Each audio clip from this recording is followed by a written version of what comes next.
El bosque y el camino. Nos quedamos en Starji Dorogi, en aquella casa roja llena de misterios y de trampas, como un castillo encantado. 2 largos meses, del 15 de julio al 15 de septiembre de 1945. Fueron meses de ocio y de bienestar relativo, y por ello llenos de penetrante nostalgia. La nostalgia es un sufrimiento frágil y dulce, esencialmente distinto, más íntimo, más humano que los demás sufrimientos que habíamos soportado hasta entonces. Golpes, frío, hambre, terror, privaciones, enfermedades. Es un sufrimiento claro y limpio, pero urgente. Penetra todos los minutos de la jornada. No permite otros pensamientos y empuja a la evasión. Tal vez por eso el bosque que rodeaba el campo ejerciese sobre nosotros una atracción profunda. Tal vez porque ofrecía a quien lo buscase el don inestimable de la soledad, del que estábamos privados hacía tanto. Tal vez porque nos recordaba a otros bosques, otras soledades de nuestra existencia precedente. Tal vez por el contrario, porque era solemne y austero, intacto como ningún otro paisaje que conociésemos. Al norte de la Casa Roja, más allá de la carretera, se extendía un terreno mixto de matorrales claros y pinares, con los que se mezclaban pantanos y lenguas de fina arena blanca. Había algún sendero tortuoso y apenas insinuado, que llevaba a lejanos caseríos. Pero hacia el sur, a pocos centenares de pasos de la Casa Roja, toda huella humana desaparecía. Y hasta toda huella de vida animal, si exceptuamos el relampaguear rojizo de alguna ardilla, o la siniestra mirada de alguna culebra de agua enroscada a un tronco podrido. No había senderos ni rastros de leñadores, nada, solo silencio, abandono y troncos de árboles en cualquier dirección, troncos pálidos de los abedules, rojizos y oscuros de las coníferas, tendidos hacia los cielos invisibles, como también invisible era el suelo, cubierto por una espesa capa de hojas secas y de agujas, de malezas salvajes que llegaban hasta la cintura. La primera vez que entré allí, aprendí a mi costa, con sorpresa y espanto, que el riesgo de perderse en el bosque no existía solo en los cuentos. Llevaba andando aproximadamente 1 hora, orientándome como mejor podía por el sol visible acá y allá, y donde las ramas eran menos espesas, pero luego el cielo se cubrió, amenazando lluvia, y cuando quise dar la vuelta me di cuenta de que había perdido el norte. El musgo de los troncos por todas partes había. Me apresuré en la dirección que me parecía más apropiada, pero después de un camino largo y penoso entre los zarzales y los troncos cortados, me encontraba en otro lugar tan poco diferenciable como aquel del que venía. Entonces me puse a andar horas enteras, cada vez más cansado y nervioso, casi hasta el crepúsculo. Y ya pensaba que aunque los amigos hubiesen salido en mi busca, no podrían encontrarme, o me encontrarían después de muchos días agotado por el hambre, tal vez ya muerto. Cuando la luz del día empezó a palidecer, se levantaron nubes de mosquitos gordos y hambrientos y de otros insectos que no podría describir, gordos y duros como balas de fusil que se lanzaban como flechas de tronco a tronco golpeándome la cara. Entonces decidí seguir andando en línea recta, aproximadamente hacia el norte, dejando a la izquierda una franja de cielo ligeramente más luminoso que debía corresponder al poniente, y andar sin detenerme hasta que encontrase la carretera general, o al menos un sendero o una trocha. Avancé en larguísimo crepúsculo del verano nórdico hasta casi la oscuridad total, presa ya de un orgasmo pánico, del miedo antiquísimo a las tinieblas, al bosque y al vacío, A pesar del cansancio, experimentaba un impulso violento de echar a correr, en cualquier dirección, y de correr hasta que me faltasen las fuerzas y el aliento. De repente oí el silbido de un tren.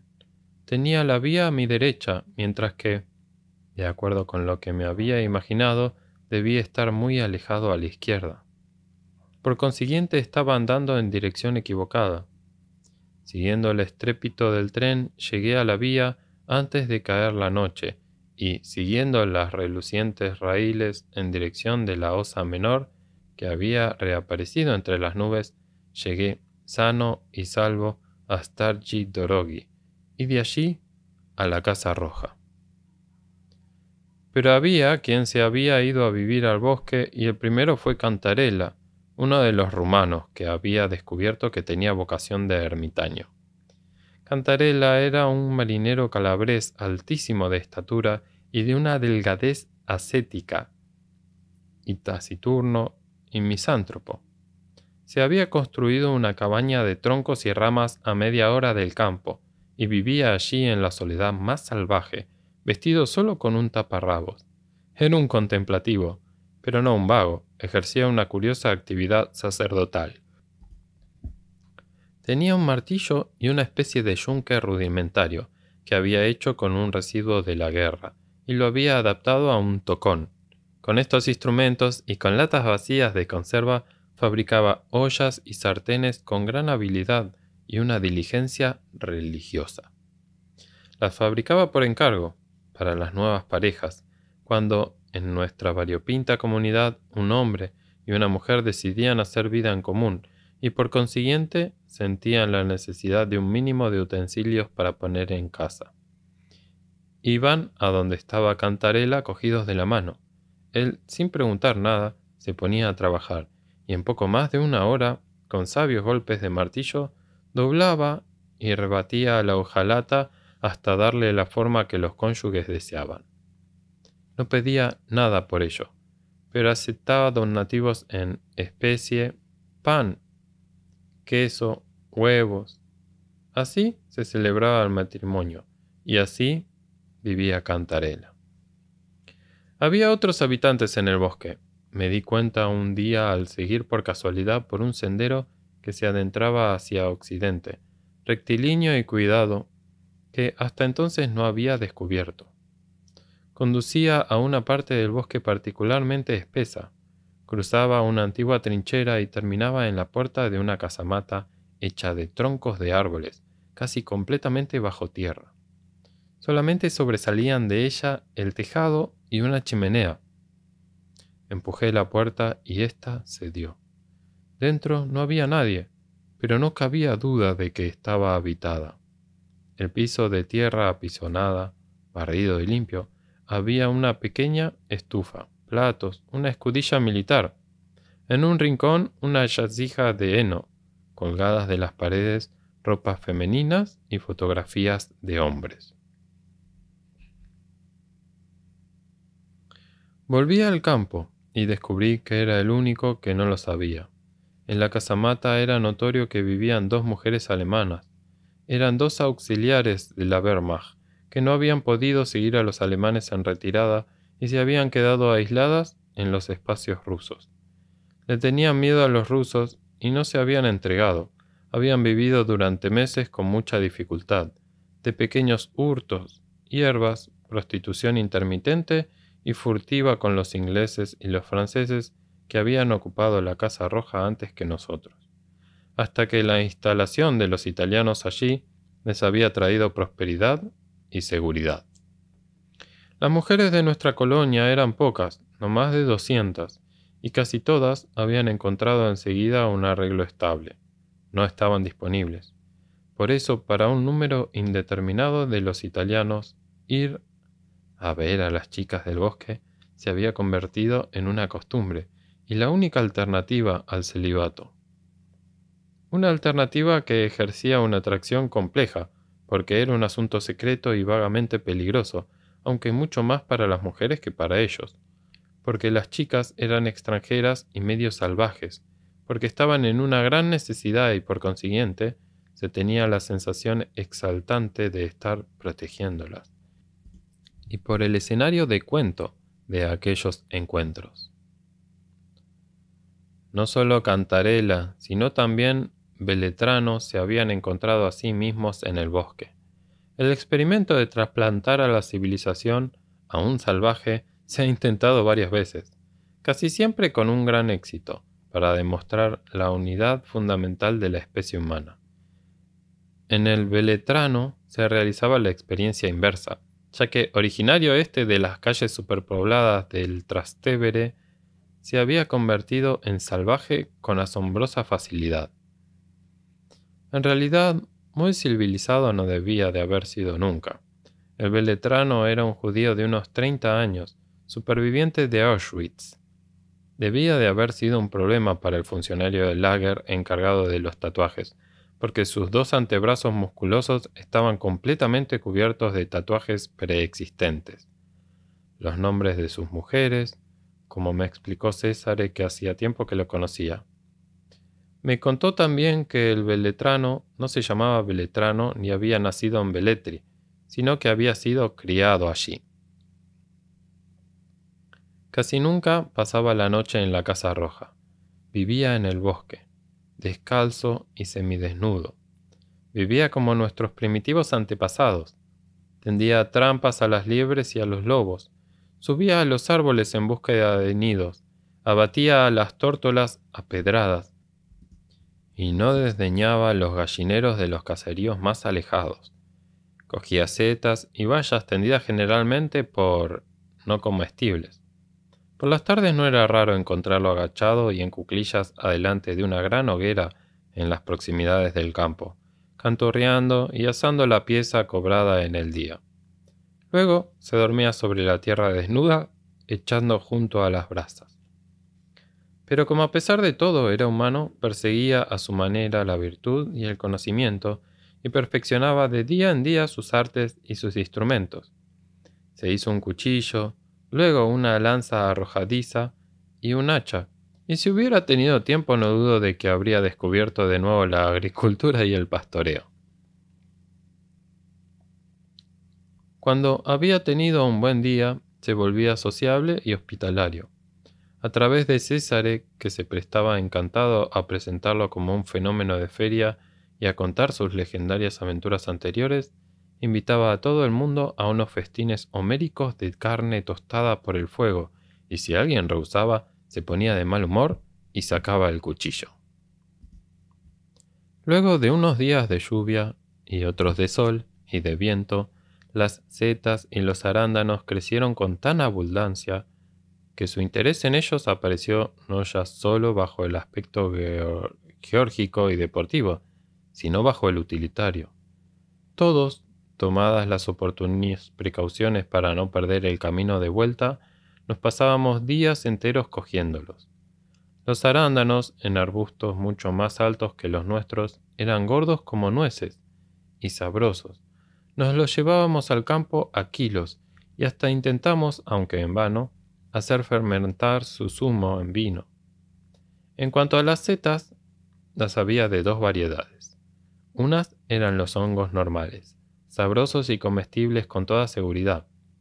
Los otros se les parecían en forma y en el olor, pero eran más gruesos y leñosos y de colores algo distintos. Ninguno de nosotros estaba seguro de que los últimos fuesen comestibles, pero ¿se los podía dejar marchitar en el bosque? No se podía.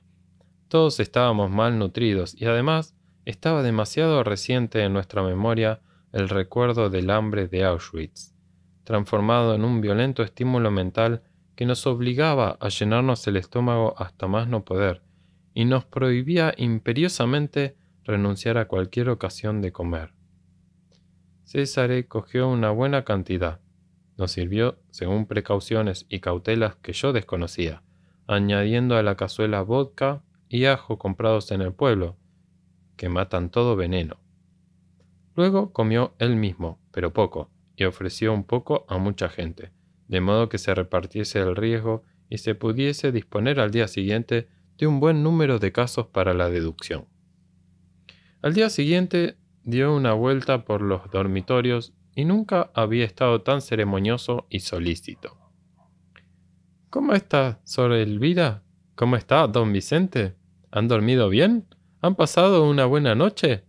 Y mientras tanto los miraba a la cara con ojo clínico. Todos estaban estupendamente.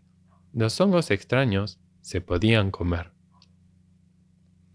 Los más perezosos y los más ricos no necesitaban ir al bosque para encontrar alimentos extra. Pronto los contactos comerciales entre el pueblo de Starji Dorogi y los huéspedes de la Casa Roja se hicieron intensos. Todas las mañanas llegaban campesinas con cestas y cubos. Se sentaban en el suelo y se quedaban inmóviles durante horas en espera de los clientes. Si empezaba a llover con fuerza no se movían de donde estaban y lo único que hacían era echarse las faldas sobre la cabeza. Los rusos intentaron echarlas de allí 2 o 3 veces. Pegaron 2 o 3 carteles bilingües que amenazaban a quienes desobedeciesen, con penas de una severidad insensata, y luego, como de costumbre, se desinteresaron de la cuestión y los negocios siguieron sin complicaciones. Había campesinas viejas y jóvenes, las primeras vestidas a la manera tradicional, con chaquetas y faldas enguatadas y pespunteadas, y con el pañuelo atado a la cabeza.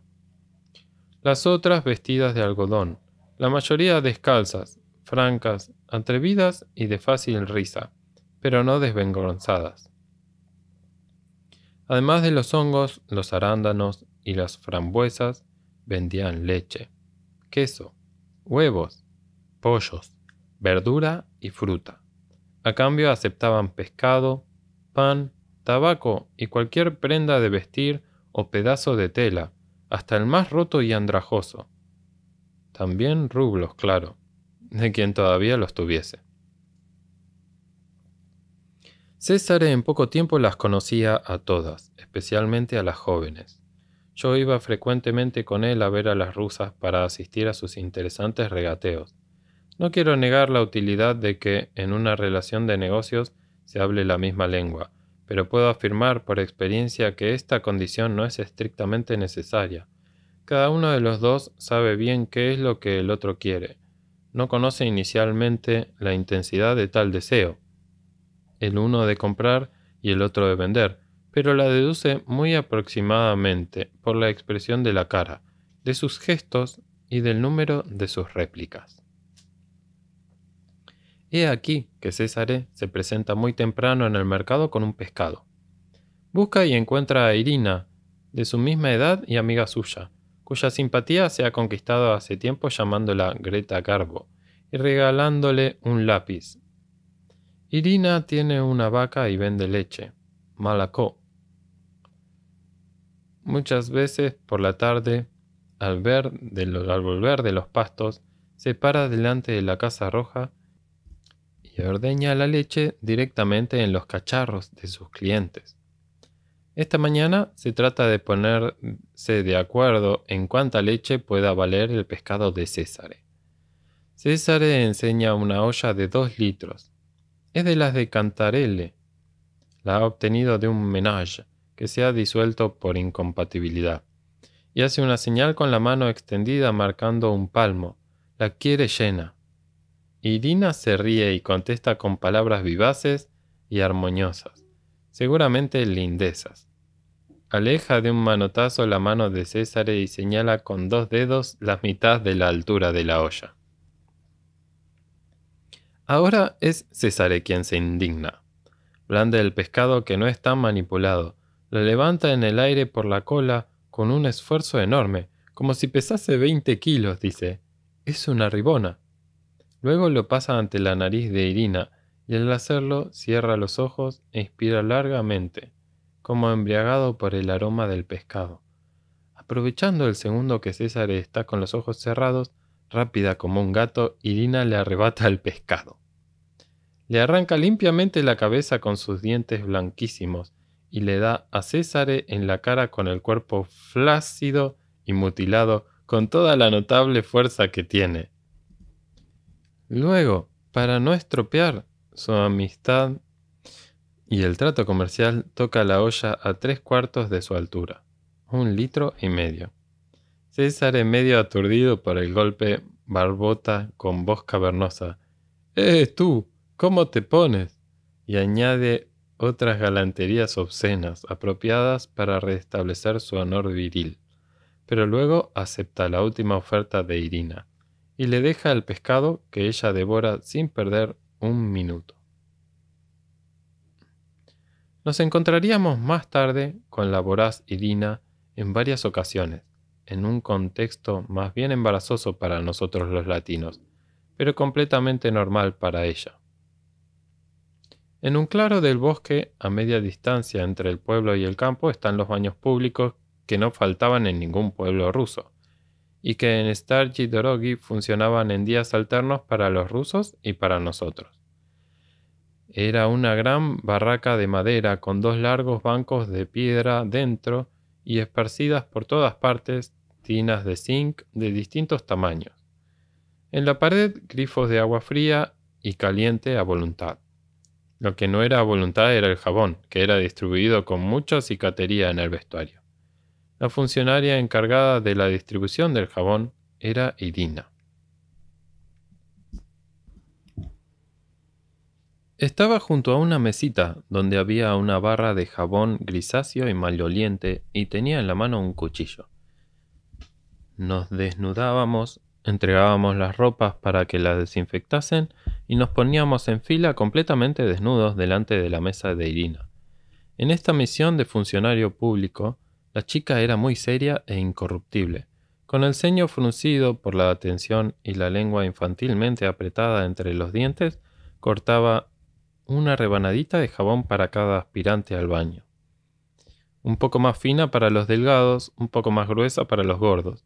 No sé si porque se lo habían dicho así o porque le movía a ello una exigencia inconsciente de justicia distributiva. Ni un músculo de la cara se le alteraba ante las impertinencias de los clientes más desvergonzados. Después del baño teníamos que recoger nuestras ropas en la cámara de desinfección, y esta era otra sorpresa del régimen de Staryi Dorogi. La cámara estaba a 120 grados. Cuando nos dijeron la primera vez que teníamos que entrar a buscar la ropa nosotros mismos, nos miramos perplejos. Los rusos están hechos de hierro. Ya lo habíamos visto en muchas ocasiones, pero nosotros no, y nos abrazaríamos. Luego hubo alguien que se decidió a probar, y vimos que la empresa no era tan terrible como parecía siempre que se tomasen las siguientes precauciones. Entrar muy mojados, saber con anticipación el número de nuestra percha, tomar aliento antes de entrar y no respirar hasta volver a salir, no tocar ningún objeto metálico y sobre todo hacerlo todo deprisa.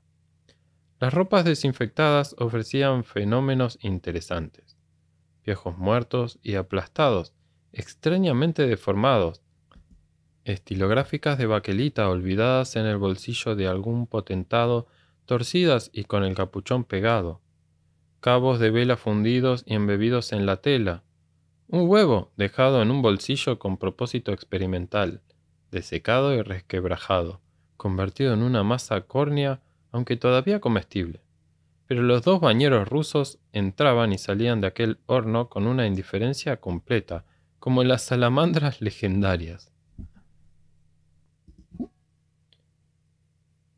Los días en Staryi Dorogi iban pasando así, en una interminable indolencia, somnolienta y benéfica, como unas largas vacaciones interrumpidas solo, de vez en cuando, por el pensamiento doloroso de la casa ajena y por el encanto de la naturaleza reencontrada. Era inútil preguntarle a los rusos de la jefatura por qué no regresábamos, cuándo íbamos a regresar, de qué manera, qué porvenir nos aguardaba. No sabían más que nosotros, o bien, con inocencia cortés, nos lanzaban respuestas imaginarias, o aterradoras, o insensatas. Que no había trenes, o que iba a estallar una guerra con América, que iban a mandarnos pronto a trabajar en un koljós, o que estaban esperando a intercambiarnos por prisioneros rusos en Italia. Nos anunciaban estas u otras enormidades sin odio ni burla, con una solicitud casi afectuosa. como se habla a los niños que preguntan demasiado para que se queden tranquilos. En realidad, no entendían aquella prisa nuestra por volver a casa. ¿No teníamos comida y cama? ¿Qué nos faltaba en estar Jidoroggi? Ni siquiera teníamos que trabajar, y es que ellos, soldados del Ejército Rojo, que habían estado 4 años en la guerra y la habían ganado, ¿se quejaban de no haber vuelto a su casa?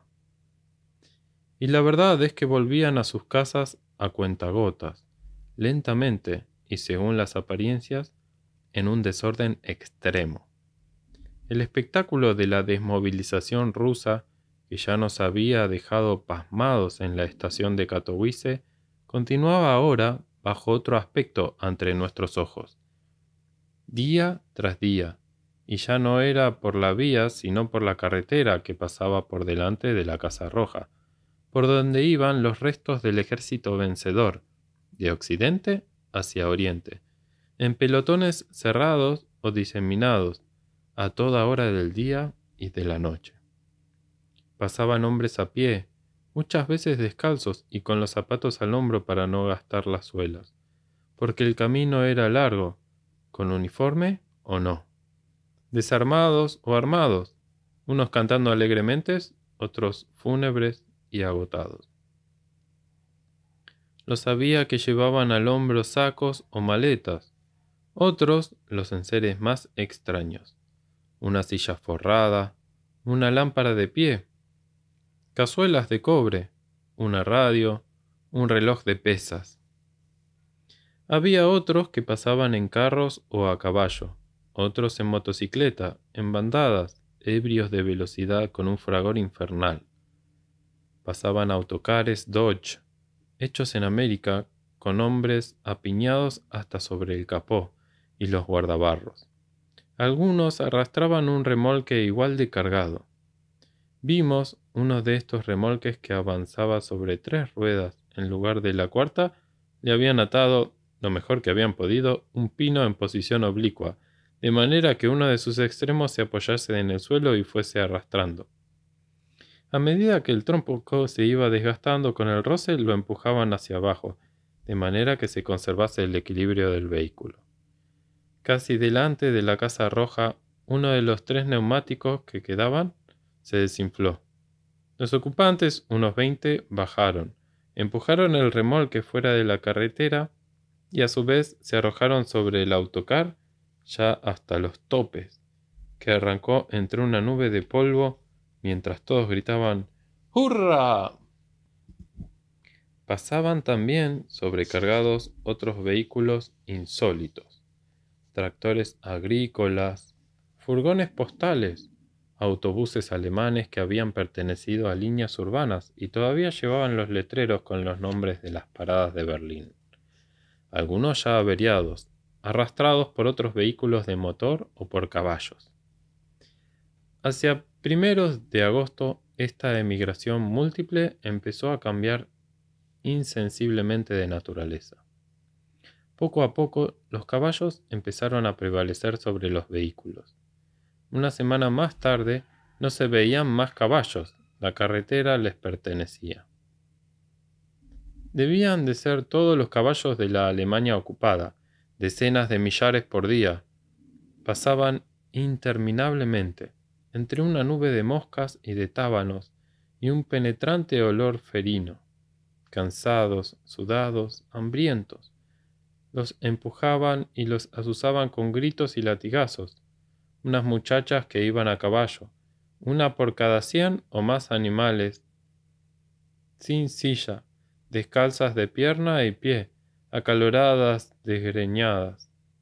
Al caer la tarde empujaban a los caballos hasta los prados y los bosques que había a lo largo de la carretera, para que paciesen en libertad y descansasen hasta el amanecer.